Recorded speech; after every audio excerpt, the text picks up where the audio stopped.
virage, c'est vraiment très très impressionnant et la vitesse augmente toujours. Comme je vous disais tout à l'heure, la comparaison avec les astronautes, vraiment on n'en est pas loin, on a l'impression d'être vraiment dans une fusée. Donc vous êtes bien assis et collé au fauteuil, Martin. On a perdu Martin Goisse, mais il faut dire qu'à cette vitesse, c'est pas évident non plus de garder... Ce n'est pas évident de garder des liaisons.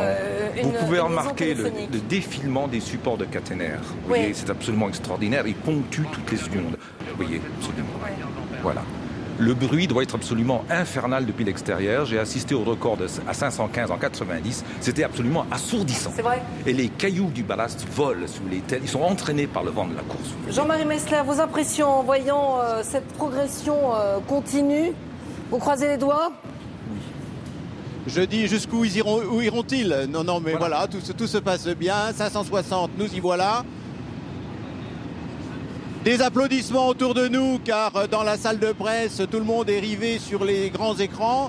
Et à chaque seuil de vitesse, voilà les applaudissements successifs. Record de 81, record de 90. Et puis le record de jeudi dernier, puisque nous avons été à 568 et des poussières. Nous voilà à 567. Jouer son va-tout. Alors c'est maintenant que tous jouent. Absolument. Soit on décide d'arrêter, soit on continue.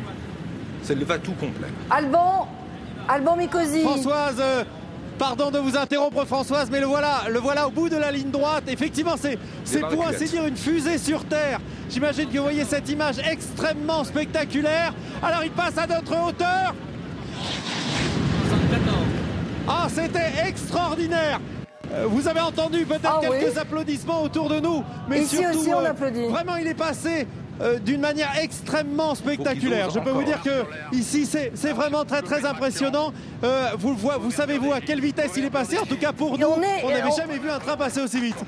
Et ils ont fait 574. Hein. Ah non, manifestement là, ils réduisent. Il y a coupure de traction là. Ils réduisent. D'accord. Ils considèrent que 574, c'est sans doute en effet l'objectif qu'ils souhaitaient obtenir. C'est très raisonnable. 574 en miles, ça fait... Je n'ai pas ma calculette avec moi, mais... On va dire que c'est pas très loin de 350, donc ça devrait plaire au marché américain. Pour conclure, Monsieur Metzler... C'est plus de 355 miles, tel que je les ai calculés hier. Donc c'est un chiffre rond, intéressant pour la communication, mais surtout une merveilleuse réalisation commune, des gens qui ont préparé les rames, des gens qui ont préparé la voie, des gens qui ont mis en place le matériel et qui aujourd'hui dirigent les essais. Et puis je n'ai garde d'oublier tous ceux qui ont précédé, qui ont permis aujourd'hui qu'un train, finalement, 2 roues roulant sur des bouts de fer, roule à 574 km/h. Merci beaucoup pour ces impressions, Jean-Marie Messler. 574,7 km/h, c'était donc le record. C'est maintenant que c'est dangereux, parce qu'il faut ralentir. Il ne faut pas freiner. Merci, ils vont ralentir. Merci Clive Lamy. J'ajoute qu'à 13h30 tout à l'heure, nous retrouverons en direct toute l'équipe.